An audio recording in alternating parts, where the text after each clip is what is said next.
Murli summary 7th June 2025 in Hindi English। Hindi में आज की मुरली भक्ति से पूज्य बनने की यात्रा पर केंद्रित थी, जिसमें बाप दादा ने हमें यह दिव्य स्मृति दिलाई कि हम आत्मा हैं और अब संगम युग पर स्वयं शिव बाबा हमें पढ़ा रहे हैं ताकि हम पुनः देवता बनें। यह मुरली केवल ज्ञान का संग्रह नहीं, बल्कि आत्मजागृति की प्रेरक ध्वनि थी। बाबा ने विशेष रूप से स्मृति दिलाई, मीठे बच्चे, तुम पुजारी से पूज्य बन रहे हो। यह वाक्य आत्मा को उसकी वास्तविक स्थिति की याद दिलाता है। यह ज्ञान हमें बताता है कि 84 जन्मों की पूरी कहानी एक बिंदी रूप आत्मा में संचित है। एक अद्भुत सत्य। बाबा की याद को ही मुख्य पुरुषार्थ बताया गया, जो विकर्म विनाश करने का सहज मार्ग है। यह कोई कठोर तपस्या नहीं, बल्कि प्रेम और स्मृति का मधुर अनुभव है। बाबा के अनुसार यह संगमयुग का समय अमूल्य है। यह वही समय है जब आत्मा कर्मातीत स्थिति की ओर बढ़ सकती है।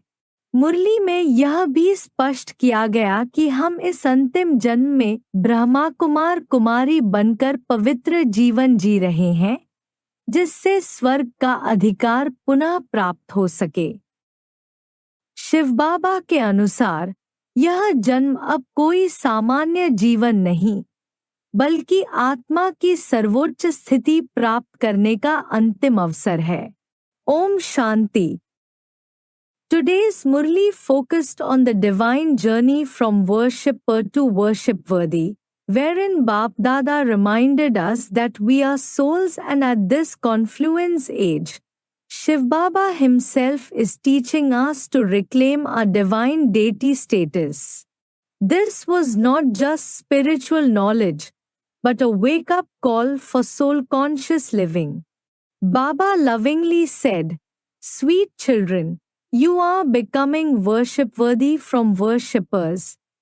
This statement rekindles our awareness of our eternal truth.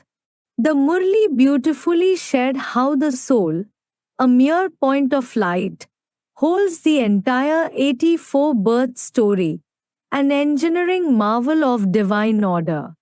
The essence of today's effort is remembrance, Mamekam Yad Karo, a process not of penance but of spiritual love and connection. Baba highlighted the value of this rare confluence age where the soul can ascend to the Karmatit stage. It was emphasized that this final birth, lived as a Brahma Kumar Kumari, is our opportunity to regain the kingdom of heaven. Shiv Baba reminds us that this is the most sacred time to achieve the highest spiritual state and fulfill our divine destiny. Om Shanti.